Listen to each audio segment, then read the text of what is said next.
हर हर महादेव। आप भगवान के करीब पहुंचते हैं तो चार परीक्षा आपके जीवन में आते हैं।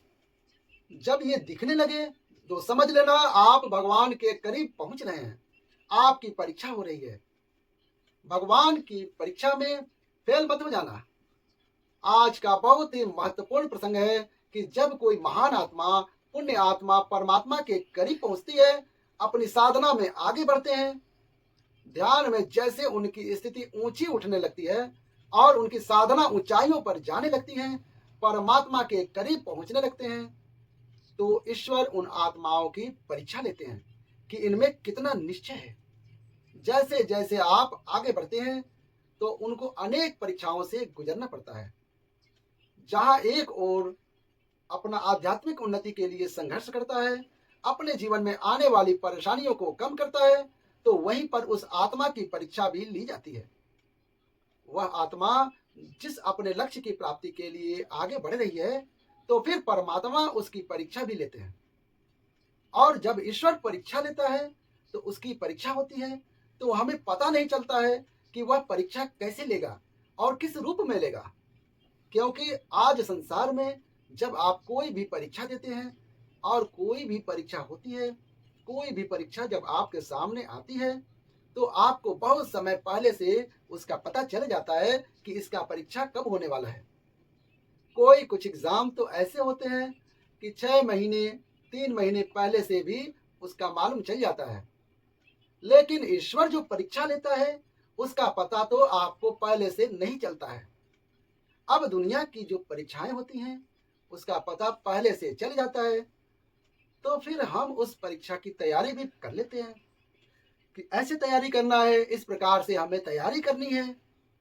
और जो यूनिवर्स ब्रह्मांड की परीक्षा होती है, परमात्मा जो परीक्षा लेता है, उसकी तैयारी हम पहले से नहीं कर पाते हैं, क्योंकि उसके समय का पहले से पता नहीं रहता है।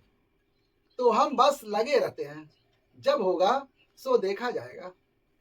लेकिन जब परीक्षा आती है तो 1 सेकंड पहले भी हमें समय का पता नहीं चलता है। और जो भी परीक्षा होती है वह अचानक होती है। इसलिए परमात्मा हमेशा कहते हैं सदैव तत्पर रहना। और आज जो आपको बताने वाले हैं, आपको अगर इस 4 प्रकार के संकेत में देखने को मिल जाए तो आप समझ लेना कि आपकी परीक्षा शुरू हो गई है। ईश्वर आपकी परीक्षा ले रहे हैं। भगवान भी पहले आपको समझाते हैं, आपको पढ़ाया जाता है, आपको समझाया जाता है, और फिर जब आप कहने लगते हो अपने अंदर से, आपको बहुत ऐसे लगने लगता है कि मेरे अंदर तो बहुत धैर्य आ गया है। जब आप ऐसे सोचने लगते हो कि मेरे अंदर धैर्य है, तो अब आपके समझो कि धैर्य की परीक्षा है। जब आप कहते हैं कि मेरे अंदर तो बहुत अच्छी एकता शक्ति है, मैं तो बहुत नम्रता से, बहुत प्यार से, बहुत स्नेह से, बहुत सम्मान के साथ सभी आत्माओं से बात करती हूँ, सबसे मैं सम्मान देती हूँ, तो जब ये सारी चीजें आपके अंदर देखने में आती हैं तब आपकी परीक्षा होती है। ब्रह्मांड खुद देखता है कि हाँ, इस बंदे के अंदर, इस आत्मा के अंदर कितना धैर्य है, कितनी धैर्यता है, कितनी सहनशीलता है। तो उस आत्मा की फिर परीक्षा होती है। क्योंकि जिस रास्ते पर ईश्वर आपको चलाना चाहता है, तो भगवान भी देखता है कि जिस रास्ते पर इसको ले जाना है, उस रास्ते पर जाने के लिए यह आत्मा लायक है या नहीं, उस रास्ते पर जाने का हक है क्या इसको। जिस आत्मा, जिस प्रकार से इस आत्मा को शक्ति दी जाने वाली है, जिस आत्मा को और आगे इस आत्मा को कहां तक जाना है, यह क्या बनने वाली है भविष्य में, और इसके भाग्य में क्या आने वाला है, तो क्या उसके लिए यह तैयार है। उसके लिए आपकी परीक्षा ली जाती है। अगर पहले आपकी कभी ऐसी परीक्षा हुई है तो आज उन बातों को आप चेक करते हैं, इन बातों को आप जांच करते हैं, देखते हैं कि जैसे ही आप ईश्वर के नजदीक पहुंचते हैं तो क्या क्या होता है, परीक्षाएं कैसी होती हैं। देखिए, ईश्वर के मार्ग में जैसे ही आप आगे बढ़ने लगते हैं, परमात्मा के करीब पहुंचने लगते हैं, आपकी साधना अच्छी होने लगती है, तो सबसे पहला जो परीक्षा आता है वो होता है आलस्य। सबसे पहला आलस्य आपको शुरू होगा।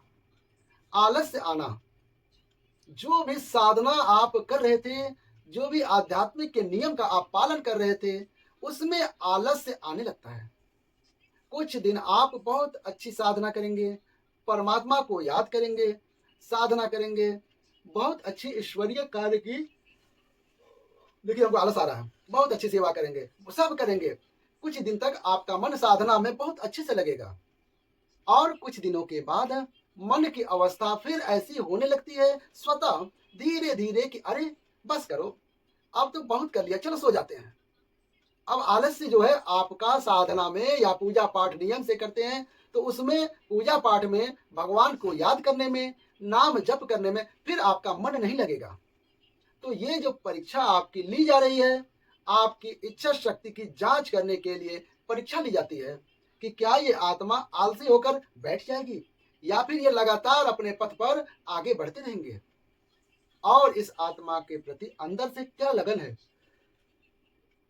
देखिए हमको खुद आलस्य होने लगा अपने लक्ष्य की प्राप्ति के लिए। जैसा आप सब जानते हैं कि दुनिया में परीक्षा होती है, जब किसी को भी कोई पद दिया जाता है तो वह पद ऐसे ही नहीं दिया जाता है, वो कितने वर्षों से उस पद के लिए तैयारी करते हैं, फिर उनका पेपर लिया जाता है, इंटरव्यू लिया जाता है, उसके बाद जब देख लिया जाता है कि हाँ ये पद संभालने के लायक है, तभी उस व्यक्ति को वह पद दिया जाता है।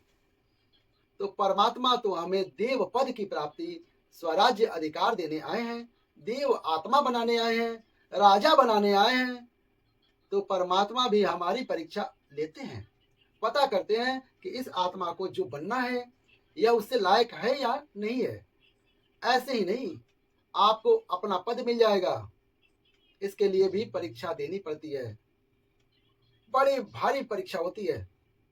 जब तक परीक्षा ना हो तब तक पता कैसे चलेगा कि आपके अंदर कितने अच्छे महान गुण छिपे हुए हैं, आप कितने ज्ञानी आत्माएं हैं।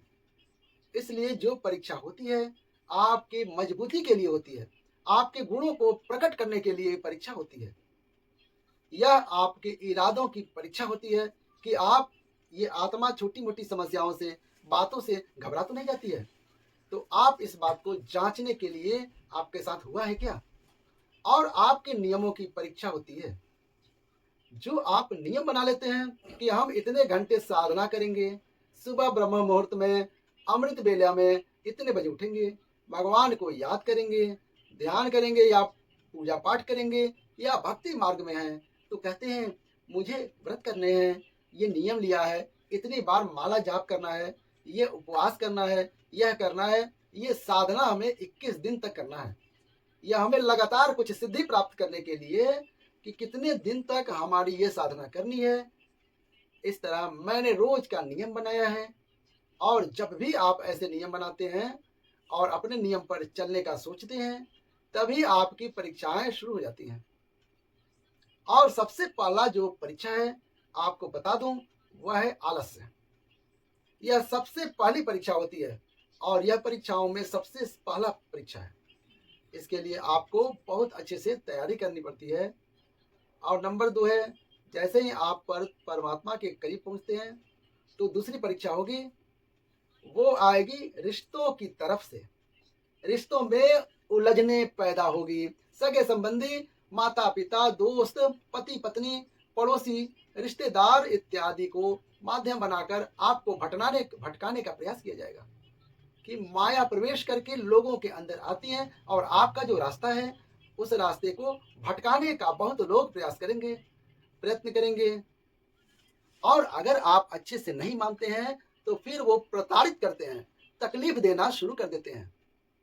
लोग आपको बार बार कहेंगे, अरे क्या कर रहे हैं, इस रास्ते पर क्यों चल रहे हैं, क्या ये बेवकूफी वाली बातें क्यों कर रहे हैं। सब लोग ऐसे ही करते हैं, ऐसे ही चलते हैं। आज कल थोड़ी सी साधना होती है, और साधना अभी से क्या करना है, ध्यान के लिए आपको क्या करना है। अभी से आपका दिमाग खराब है क्या, अरे अभी तो जीवन का समय है, अभी तो नींद आराम से करो, सो अपनी जिंदगी का आराम लो, ऐशो आराम करो। जब देखा जाएगा, वृद्धावस्था आ जाएगी, वानप्रस्थी हो जाएंगे, तब देखा जाएगा। तब भजन किया जाएगा। अब इसे सब कुछ करने की क्या आवश्यकता है, क्या जरूरत है? तो ऐसे आपके संबंध वालों से, आपके परिवार वालों के लोगों से आपको ये शब्द सुनने को मिलेगा और ये आपकी परीक्षा होगी। आप याद रखना कि कोई लोग आपके लिए नहीं कर रहे हैं, ये आपकी परीक्षा ली जा रही है और उनके अंदर बैठकर कोई बुलवा रहा है। ये आप इस बात को अच्छे से समझ लेना और ये आपकी परीक्षा हो रही है। तो जरा आप सावधान हो जाना।